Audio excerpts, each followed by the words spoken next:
You are never alone with Baldwin, Butler, or Bell Hooks in your pocket.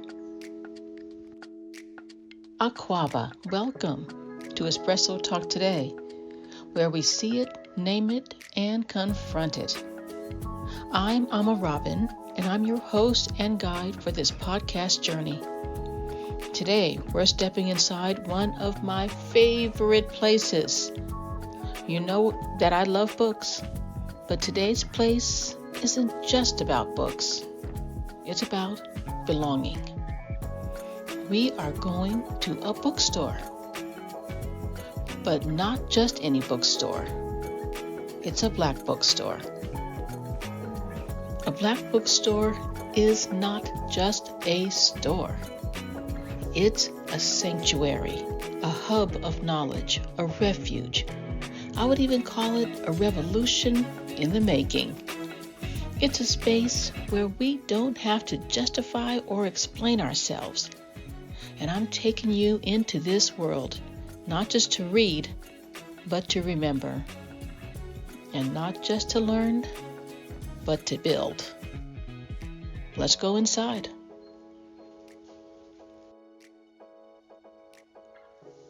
The bell above the door jingles as I step inside, and something happens. My shoulders relax. My breath slows. For once, I'm not scanning the room. I'm not bracing for suspicion. I'm not shrinking myself to make others feel comfortable. The space moves with me, not against me. Welcome to a black bookstore. The scent of fresh pages and well-worn classics lingers in the air, mixing with something warm, maybe a hint of burning sage near the register, or the rich spice of chai swirling in someone's mug. This is not just a store. It's a living, breathing community. It's familiar and comforting and safe. I run my fingers along the spines of the books stacked high on wooden shelves. But here, unlike the mainstream bookstores where black books are buried in a dusty African American studies corner, black literature is the foundation, the heartbeat. James Baldwin, Octavia Butler, Chimamanda Ngozi Adichie, Bell Hooks, and Ta-Nehisi Coates are not side notes here. They are center stage. I don't have to search to find myself on these shelves.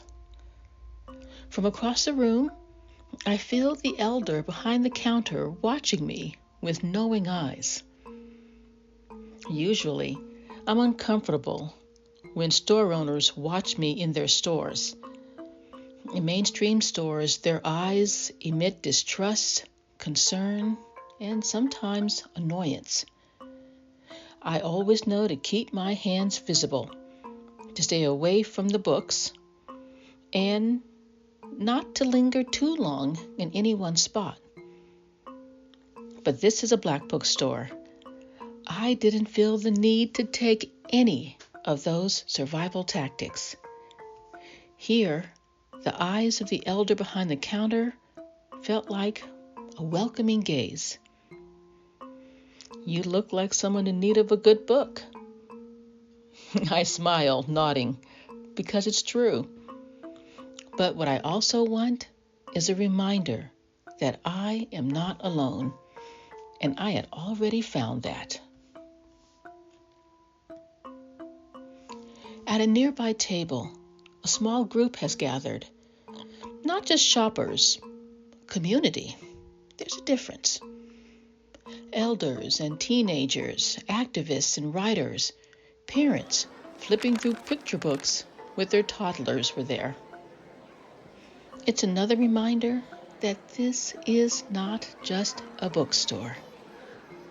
It's a meeting place, a safe space, a hub of ideas and activity. A young woman speaks first, her voice tight and controlled.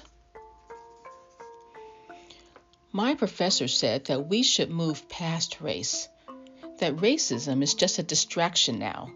He said black people should focus on real problems, she says in air quotes. An older man scoffs.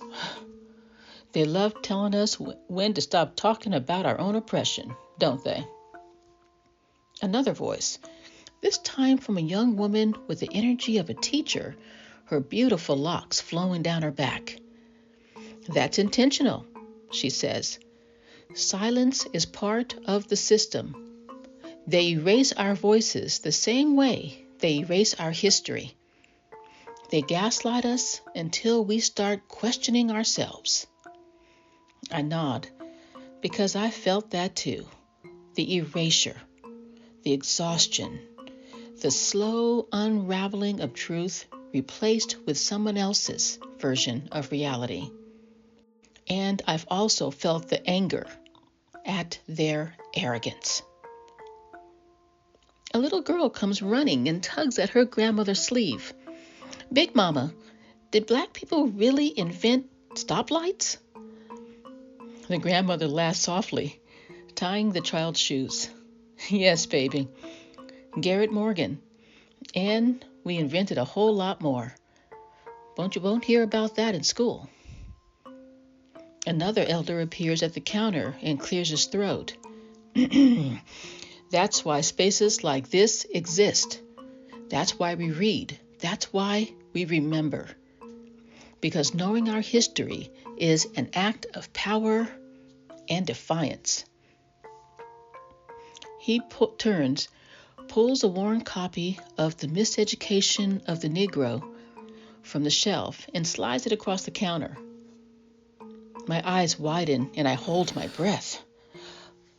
This book, The Miseducation of the Negro, is impossible to find in most bookstores. But here, I see several editions clearly displayed on the shelf behind the older man. He continues. Carter G. Woodson wrote this book in 1933. And tell me, it still doesn't sound like we're being miseducated today? It continues, and I know that it is deliberate. He flips through the pages, stopping at the highlighted passage, and reads, when you control a man's thinking, you do not have to worry about his actions. You do not have to tell him not to stand here or go yonder. He will find his proper place and will stay in it. You do not need to send him to the back door. He will go without being told. And if there is no back door, his very nature will demand one. The room falls quiet, a moment of collective recognition. Then one of the teenagers sitting at the edge of the group speaks up, her voice steady but reverent. All that you touch, you change. All that you change, changes you. The only lasting truth is change. God is change. She pauses, then adds, Octavia Butler wrote that in The Parable of the Sower, 1993. The elder looks at her, his eyes sharp but warm. There's a long pause, and then he nods, a slow, knowing gesture of respect. A small smile tugs at the corner of the teenager's lips. I watch this interaction, realizing that wisdom really does move in both directions if we let it. I also stand frozen listening to my favorite quote from two classic books written 60 years apart. The room falls quiet. I look around and realize that this is a moment of collective recognition and respect and learning. Then slowly, the conversation shifts from frustration to strategy, from exhaustion to empowerment. Because here in this bookstore, no one is alone in this fight. A toddler giggles from the children's corner. A group of elders sip coffee and shake their heads at today's headlines, telling stories of marches they joined and battles they fought and history they lived. And they laugh together. Teenagers are looking through books and laughing and looking at their phones, of course. The bookstore hums with life, with connection, with belonging. This is not just a place where books are sold. This is a place where we build, where we connect, where we thrive. I've saved the best part of my day for the last. The events calendar on the wall. Yes, sure, I could check it on their website, but there's something about seeing it in person, posted on the wall. Some people have left small notes on it, a bold fist, a heart, or a handwritten message like, "Hope to see you there," or "Awesome." And the events, well, they are everything. Story time for kids and families, where little ones not only listen to stories, but also leave with a free book. Elder time meetings, sometimes featuring a health expert, sometimes just a round table for coffee and conversation. There are slam poetry nights, storytelling evenings, jazz concerts, and book readings to introduce new artists and authors. And one of my absolute favorites, Saturday morning potluck breakfast. A beautiful nod to the Black Panther Party's free breakfast programs, and a nourishing meal with a family-like feel. These events bring regulars and newcomers alike. All are welcome.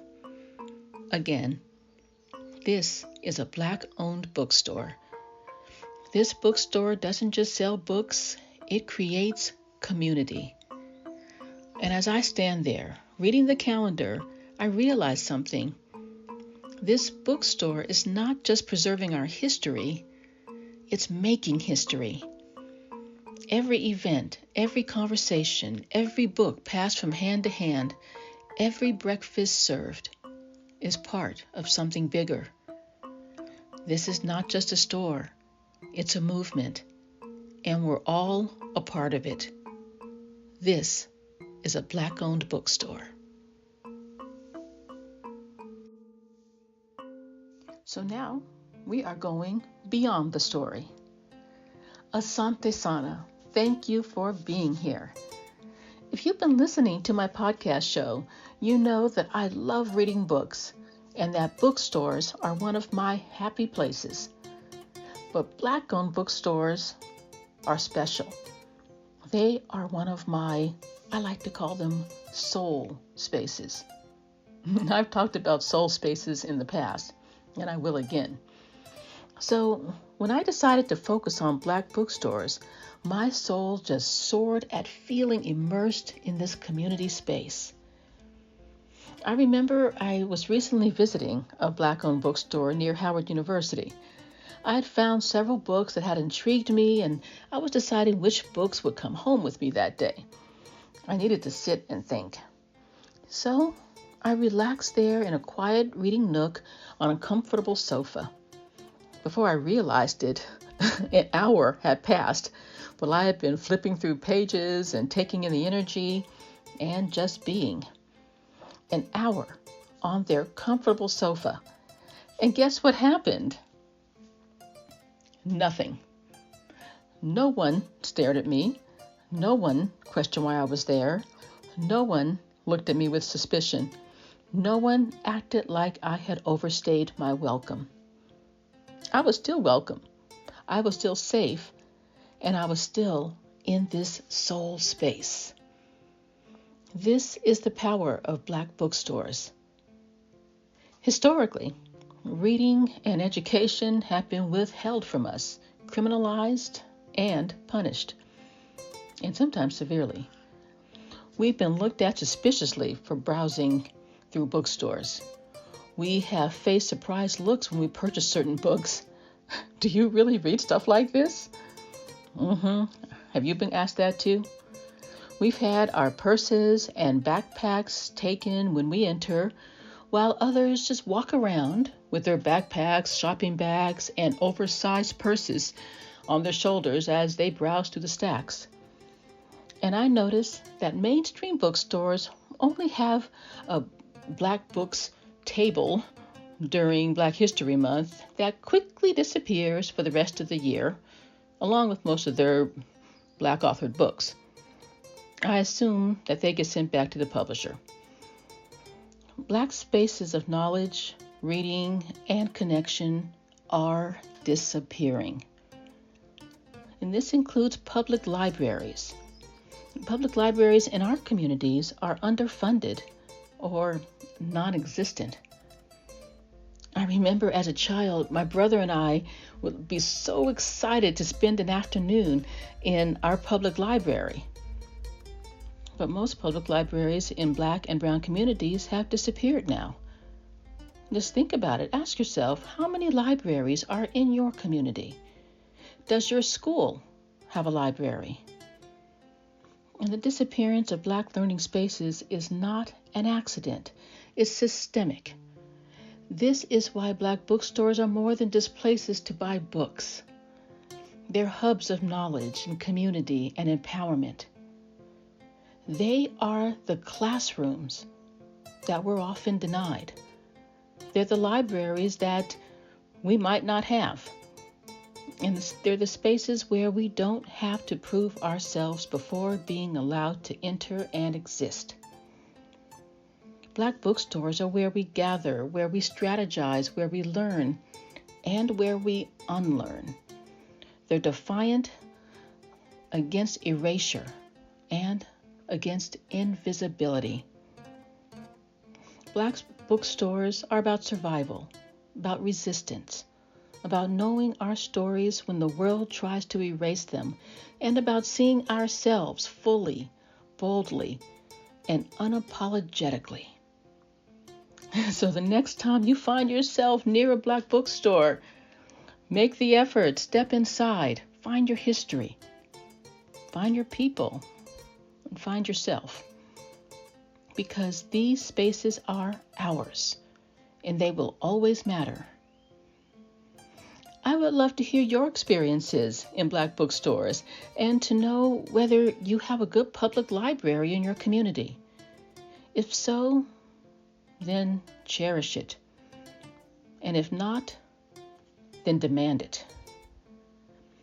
Also ask yourself how many spaces exist where you can just be. If the answer is not enough, then we have to hold on to what we have. We have to support it, and we have to build more. Because we're in this together. When we gather, when we learn, when we pass these stories on, that is power. That is legacy, and that's how we win. Asante Sana, thank you for being here. I'll see you next time.